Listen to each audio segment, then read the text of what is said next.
आज है 20 जनवरी 2026 और अभी 9 बजकर 16 मिनट हो रहे हैं। तो आज मैं एक आपको स्टोरी बताने वाला हूँ। स्टोरी था जब मैं कोटा में हुआ करता था और मैं अपना जेई का प्रिपरेशन कर रहा था। तो सामने ही एक जूस का दुकान था। बहुत अच्छा आदमी था वो, बहुत अच्छे अंकल थे वो। तो उनके यहाँ मैं गया जूस पीने के लिए बना के दिया। पूछा कि कैसे है जूस, मौसमी का। तो बोलते हैं कि मौसमी का जूस है 50 रुपये। मैंने सोचा यार बहुत महंगा है, लेकिन बोले ठीक है अंकल लगा दीजिए। लगा दिया वो 50 का मौसमी का गिलास लगा दिया। मैंने पिया, भर के एकदम दिया। उसके बाद वो दोबारा आता है मेरे पास और अपना बर्तन लेके आता है और बोलता है, तो देखे कि यार भर दिया ये। तो हम सोचे कि यार अब तो पैसा मांगेगा ये हमसे। तो फिर हम लास्ट में पूछे अंकल कितना हुआ। तो बोला 50 रुपया। तो हम थोड़ा सा खुश हुए, अच्छा हुआ यार 50 में ये तो 100 का हमको पिला दिया। फिर हम खुश हुए, वाह थैंक यू अंकल। चले गए वहां से। उसी तरह से मैं फिर आया, फिर गया, फिर आया, फिर गया, फिर आया, फिर गया, फिर आया, फिर गया। लगभग मैं लगभग वहां पे 9 महीने जूस पिया हूँ। और 9 महीने में हमेशा वो ऐसे ही करते थे। जब मैं बोलता था जूस बनाने के लिए, वो बनाते थे जूस, मुझे देते थे। थोड़ा फिर एक्स्ट्रा उसका बच जाता था उनका, तो फिर वो मेरे गिलास में फिर से भर देते थे, दोबारा भर जाता था। तो 100 रुपये का जूस मैं पी रहा था। तो मैं तो सोच रहा था कि कितने अच्छे अंकल है।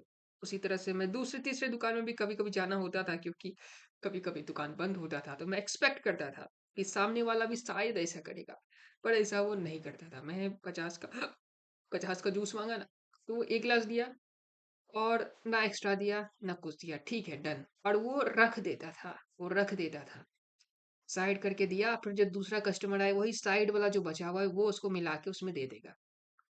लेकिन वो अंकल कभी वैसा नहीं करते थे। वो अंकल हमेशा फ्रेश बनाएंगे, फ्रेश देंगे। एक्स्ट्रा बच गया तो दोबारा उसी कस्टमर को, उसी बच्चे को पिला देंगे। बहुत अच्छा आदमी था वो, बहुत अच्छे अंकल थे वो, सच ए ऑसम पर्सन। तो ठीक है, मैं वहाँ से प्रिपरेशन किया, एनआईटी पटना में एडमिशन हो गया अपना आईसी ब्रांच में। तो फिर मैं आया पटना में। अब एडमिशन हुआ एनआईटी पटना में, तो मैं पटना पहुंचता हूँ।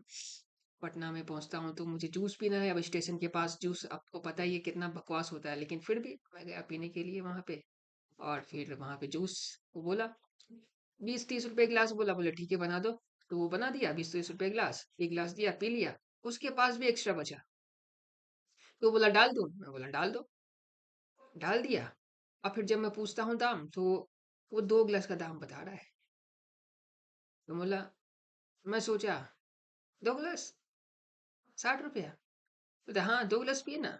मैं कुछ बोल नहीं पाया, क्योंकि मैंने उससे पूछा नहीं था कि आखिरकार कितना हुआ। मतलब एक्स्ट्रा तो नहीं लगेगा, चार्ज तो नहीं लगेगा एक्स्ट्रा का।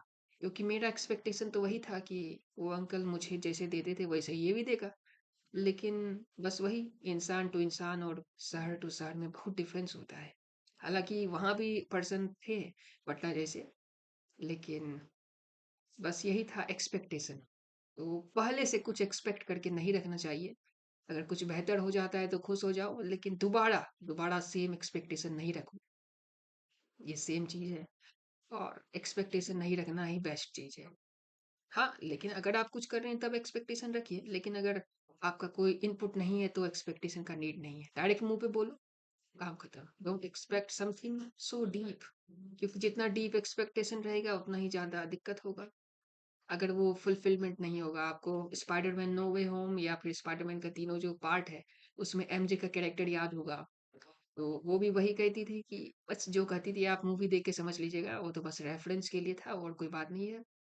तो बस आज का स्टोरी टाइम खत्म। कोटा का छोटा स्टोरी, पटना का छोटा स्टोरी मिक्स किया, स्टोरी बताया, काम खत्म। Thank you.